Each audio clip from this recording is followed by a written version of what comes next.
Oh, say, can you see by the dawn's early light? Wilhelmus van Nassau ben ik van Duitsen bloed. Holland is very famous for the windmills. They mill the grain, they mill the mustard, so those windmills have not latest Windex. Windex? Frikadel is Dutch too, hoor, but then nicer. But if you still want some cheese, just breathe my advice in the wind. Alessandro, rimetti subito la macchinina! Subito! I don't know what she's saying, but I know he gets the wind from the front. I think that you think they smell an hour in the wind. In het Nederlands zit meer wind dan in andere talen. Omdat we in Nederland ook meer wind hebben. And if you have a lot of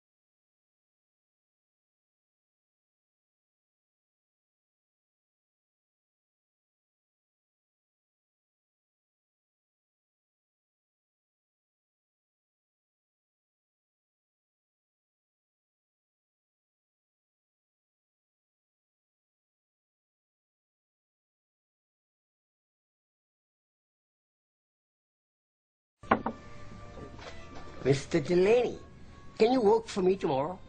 Tomorrow's Thanksgiving. Then you must come in the next day, I tell you. It's Black Friday. Black Friday? It's the biggest mall shopping day of the year. And since the mall is just up the street, I would like you to come out and work. On Black Friday? Oh, yeah. All right. You want me to work on Mooly Monday, too? I'm sorry? How about Nigger Tuesday? Nigger Tuesday? Is this a new holiday? You come to a brother and tell him he got to work on Black Friday? You got any idea how racist that sounds? Telling me to come in and work. What, you think you own me? I never said this, I tell you. But you thought it, didn't you? You thought to yourself, oh, I'm going to lay down the law for this nigga because I put food on his table and clothes on his little nigga baby backs. And he ain't going to say shit. This ain't Amistad. You shut up. Goddamn right this ain't Amistad. Can't wait till the post office settle my disability suit. Because then I'm going to be out this motherfucker because I'm going to be Oprah rich. I'm going to kiss my ass. You know what? Fuck you, and suck cock. The hell with you.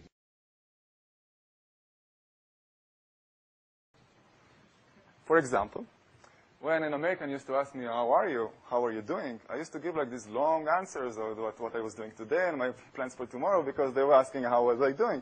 It took me time to understand that this is not a question. This is just hello. Now, question for you. When an American says, let's have lunch sometime, what's the meaning of that? What's the meaning of that? What? Yeah, it's like I'm just being polite, you know? Don't take your calendar out. You're not going to have lunch with that person. When an American says, I'll have to think about it, what's the meaning of that? Yeah, I thought about it. The answer is no. Right? When a professor tells you, you might want to consider doing X, what does the professor mean? I absolutely expect you to do X. When the same professor tells you you would want to do X, what's the difference? Where's the domestic students? It means do X now. When a professor returns a paper and says, that's an interesting paper, is it a good thing? It's a bad thing, right? I have nothing good to say about it. I thought it's a compliment at the beginning. I was getting like this interesting paper. So yes, Mom, I got an interesting paper. When a friend tells you, sounds great, 3 exclamation mark, lots of passion, enthusiasm, what's the meaning of that? Yeah, it's fine. It's fine. Everything, you should downgrade everything in the US, but at least like two levels. So if someone tells you it's not bad, what's the meaning of that? It is bad, right? And that's a great idea, but that's all but a great idea. So once I was able to understand the way Americans talk, the way they behave, the way of this culture to exist, are they really fake and insincere and hypocritical and everything?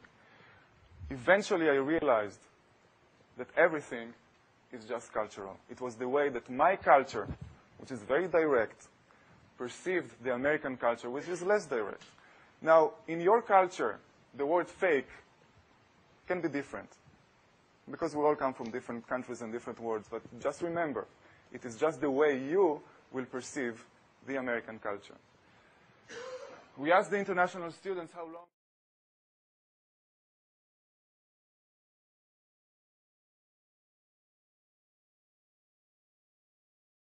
Business conducted in a restaurant setting can hold rewards far beyond the cost of a meal. Dazzling a potential client, business partner, or employers with your good manners and social graces can result in a job offer or a lucrative contract. Alternatively, a lack of composure or proper table etiquette could mean a missed opportunity. I'm Sandra Diardachuk with Watch Mojo.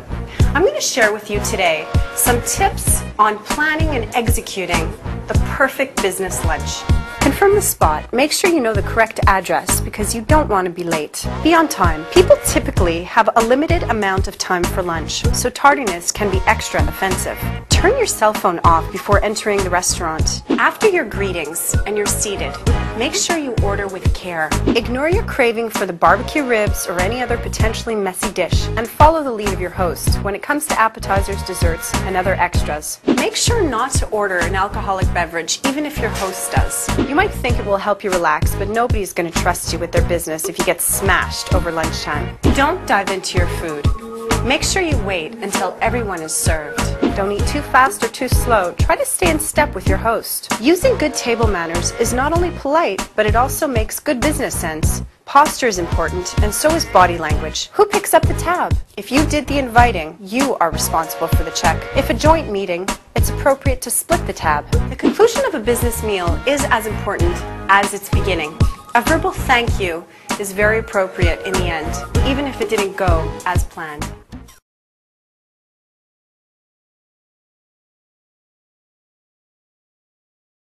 Wilhelmus van Nassau ben ik van Duitsen bloed.